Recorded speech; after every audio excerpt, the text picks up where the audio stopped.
इस भाई ये हकीकतन इस्लाम की खूबसूरती है कि इन हुकूक़ के मामले में उसने ये नहीं कहा कि सिर्फ मुसलमान के ही मुसलमान पर हुकूक़ हैं, बल्कि इसका दायरा कार वसी फरमाया। जिस तरह क़िबला मुसल्लम ने इरशाद फरमाया कि अब्द में और इबाद में कौन कौन शामिल है।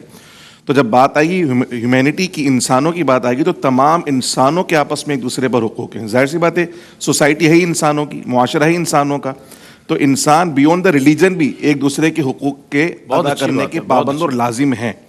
तो ये आप ये समझें कि ग्लोबली ये हमारी जिम्मेदारियों में शामिल होता है।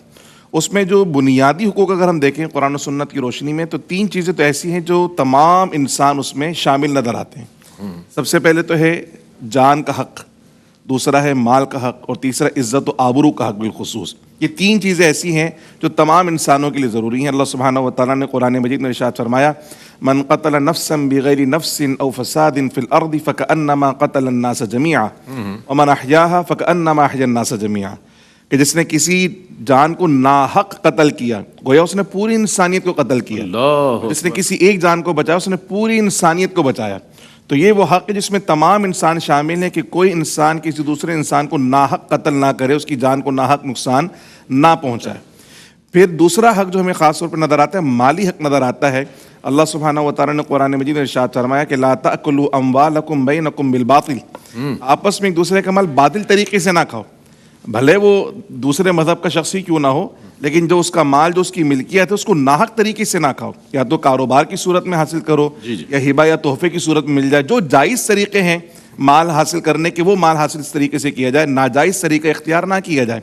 इसी तरह किसी का माल अगर मिल गया है, किसी से कर्ज लिया है, किसी और सूरत में माल लिया, तो उसको हक तल्फ ना किया जाए, उसके हक को दबाया ना जाए। तीसरी चीज़ नज़र आती है इज़्ज़त और आबरू, डिग्निटी की बात आती है। तो इसके अंदर भी फरमाया कि ये ऐसा नहीं कि किसी को भी किसी भी अंदाज में आप उसकी इज़्ज़त आबरू को उछाल दें माशरे के अंदर, बल्कि फरमाया कि नहीं, ला तनाबज़ू बिल अलक़ाब बिइसल इस्मुल फ़ुसूक़ बादल ईमान, एक दूसरे को बुरे नामों से भी नहीं पुकारना चाहिए, किसी की ग़ीबत नहीं करनी चाहिए, किसी के मुताल्लिक जो है वो गलत बयानी नहीं करनी चाहिए, उसकी इज़्ज़त को नुकसान नहीं पहुँचाना चाहिए। तो ये चीज़ें ऐसी हैं जो बुनियादी तौर पर नज़र आती हैं कि तमाम इंसानों को एक दूसरे के हुकूक अदा करने चाहिए।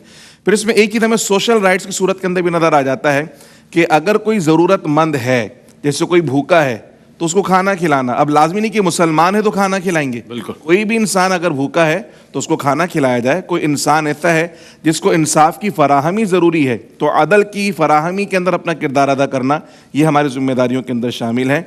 एक हदीस मुबारक का मफ़हूम है, अल्लाह सुब्हानहू व तआला अपने बंदे से फरमाएगा कि मैं भूखा था, तूने मुझे खाना नहीं खिलाया। बंदा बोलेगा, बार अल्लाह तू कैसे भूखा हो सकता है, तू तो इससे पाक है। अल्लाह पाक फरमाएगा, मेरा फलां बंदा भूखा था, तो उसको अगर खाना खिलाता मुझे उसके पास पाता, वो तेरे पास आया था। सही। इसी तरह पानी के मुतालिक अल्लाह सुब्हानहू व तआला फरमाएगा, मैं प्यासा तो तूने मुझे पानी नहीं पिलाया। तो यहाँ जो बात आ रही है, यानी अल्लाह सुब्हानहू व तआला की जो बंदे हैं उनकी ज़रूरियात को पूरा करना, अल्लाह ने फरमाया कि मेरा ही हक़ है। यानी बंदे की जरूरत को पूरा करता है तो तू अल्लाह सुब्हानहू व तआला से उसका अजर तलब करेगा। ये ना देख किसके साथ कर रहा है, बल्कि ये देख किसके बंदे के साथ कर रहा है। अल खल्क़ु यालुल्लाह, ये अल्लाह, ये जो मखलूक है अल्लाह का कुंबा है। तो इसलिए तमाम इंसान इन तमाम चीज़ों में बुनियादी तौर पर शामिल नजर आते हैं।